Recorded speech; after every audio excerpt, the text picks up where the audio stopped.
Thank you. Please now. Ms. Desai, Ms. Henrietta Fore, Doris Magsaysayo, his son, Mr. President also, Mr. Caden, members of our official and accompanying delegation, led by Secretary Albert Rosario, Ambassador Joey Quisha, Secretary Maroja, Secretary Cesar Purisima, Secretary Gregory Domingo, Secretary Dinky Saliman, Secretary Butchabad, who has given me a lot of work in this whole trip, Secretary Karandang, Ambassador Miguel Perez Rubio, Ambassador Libran Kabaktulan, Consul General Mario De Leon, distinguished members of the Asian Society, members of the Diplomatic Corps present, members of the Filipino community, honored guests, ladies and gentlemen, good evening. I assure you that is not half of the speech. I have a bit of a problem speaking in places where both my mother and my father spoke before me. I am sure that they continuously watch over me, and if I shame the family name, I might wind up below the stage after this speech. Especially for speeches that they considered very, very important when they were around. On August 4, 1980, my father stood in this very hall to assert his faith in the Filipino. He had arrived in the United States 3 months before to undergo a heart bypass due to the rigors of his imprisonment by the dictatorship. The dictatorship offered him a reprieve, but true to its nature, one dependent on its whims. Having already been condemned by the dictator's kangaroo court to death by musketry, my father refused to hoist a white flag. The Filipino, he insisted, is worth dying for.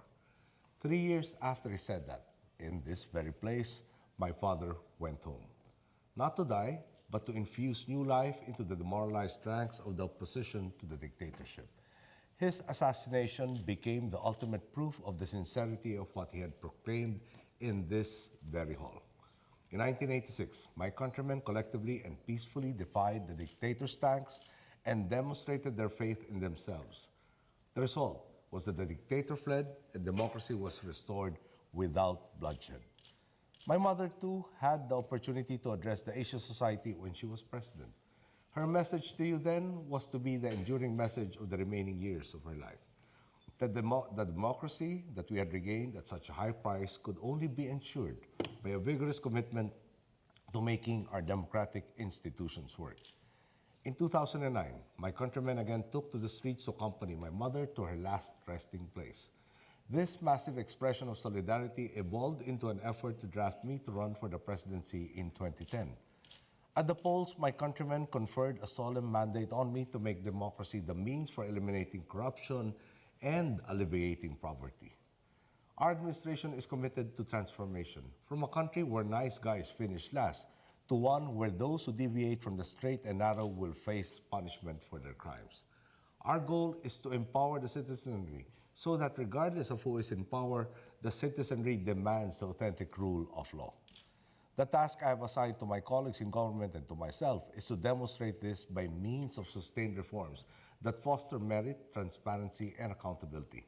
Consider what I believe, as my father taught me, is the most important freedom. Freedom from hunger. We have a government corporation called the National Food Authority, which is tasked with ensuring an adequate supply of rice. Imagine from 1972 to the year 2000, the NFA had incurred a total of 12.9 billion pesos in debt. However, within a year in office, my predecessor had increased the NFA's debt to 18 billion pesos. They would, in the course of the next 8.5 years, import much more rice than what was needed, resulting in an accumulated 177 billion pesos in debt by the time she stepped down, from 12 to 177.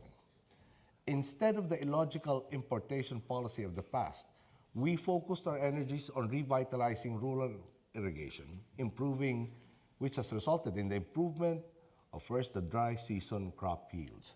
This year, our government will import 64% less, or a total of 860,000 metric tons of rice, which already includes a 200,000 buffer in case the typhoon gods are not smiling upon us.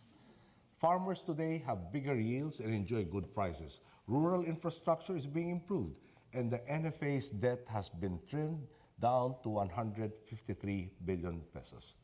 Food security is the foundation for individuals to be given a fighting chance to achieve social mobility. We are investing in our fellow citizens by means of a conditional cash transfer program, or in Tagalog called Pantawid Pamilya, which is patterned after Brazil's Bolsa Familia. We are providing cash assistance to eligible poor families on the condition that pregnant mothers and children avail of preventive health care and that children regularly attend their classes. This program already covers some 2.3 million poor families. This is their key to social mobility. Mobilizing resources for these programs depends on cutting wasteful programs and rooting out the corruption in our bureaucracy. For instance, one of the agencies where large-scale graft and corruption was traditionally rampant was the Department of Public Works and Highways. But by instituting open, competitive, and transparent bidding, the department has saved 2.5 billion pesos from 3,692 projects nationwide from July 2010 to June 2011. We expect roughly 6 to 7 billion pesos in savings by the end of this year, which can be utilized for other priority development projects. To promote fiscal transparency, our finance department has created a website called Pera ng Bayan, or the People's Money. It allows the public to anonymously report tax cheats, smugglers, and crooks.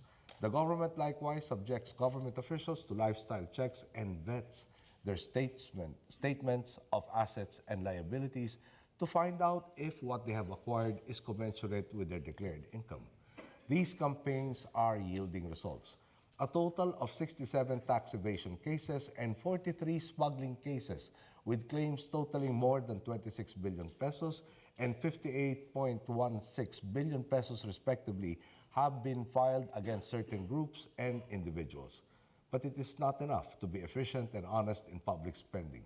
We must also attract foreign investments, and despite the difficulties in Europe, the US, and Japan.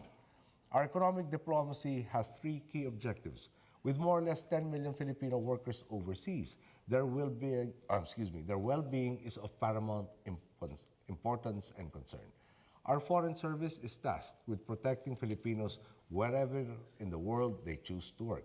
Second, we are securing more markets for our exports and enticing more tourists to visit the country. Third, we are working on attracting investments to create jobs at home and ease poverty so that our countrymen will not be forced to go overseas in the first place. Investments have been coming in, but more are needed. Our business process outsourcing industry is now the second largest in the world, next only to that of India, with revenues of $8.9 billion in 2010 and a projected $11 billion in 2011. The Philippines also ranks fourth in the world in terms of shipbuilding. We are also undertaking public-private partnerships to modernize our infrastructure.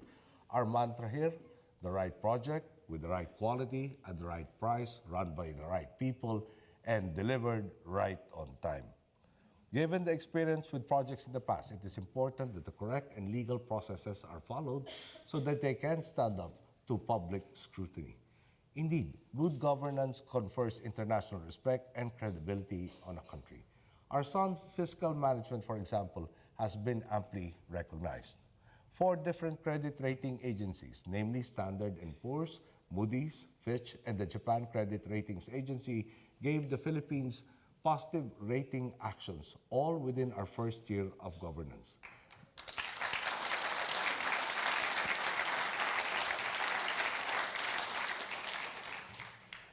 The World Economic Forum has also ranked us 75th in their latest Global Competitiveness Report, a 10-spot jump from last year's 85th place. This jump is the highest for our country since it entered the survey and is evidence that the Philippines, which opened for business under new management only a little over a year ago, is indeed faring very well. Recognizing our successes in our anti-corruption and good governance efforts, the U.S. government's Millennium Challenge Corporation conferred compact status on the Philippines, for which we received a $434 million grant. One of the reasons why the Philippines was found deserving of the grant was the headway we made in fighting corruption in government.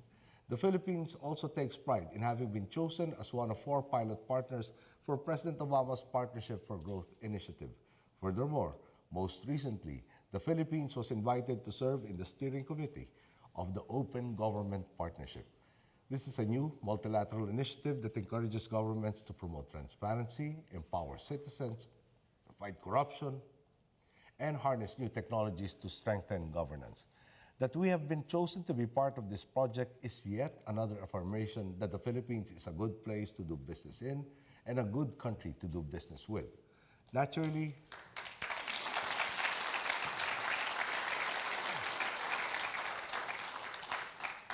these measures to provide safety, security, and opportunity for our countrymen extend to the defense of our country. Good fences, as the saying goes, make for good neighbors. In our defense posture, our top priority is maritime security, especially with regard to the West Philippine Sea. This is a focal point.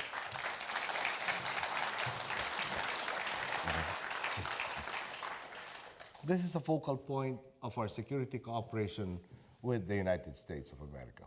I have just signed an executive order establishing a national Coast Watch system for a coordinated and coherent approach on maritime policy issues and operations.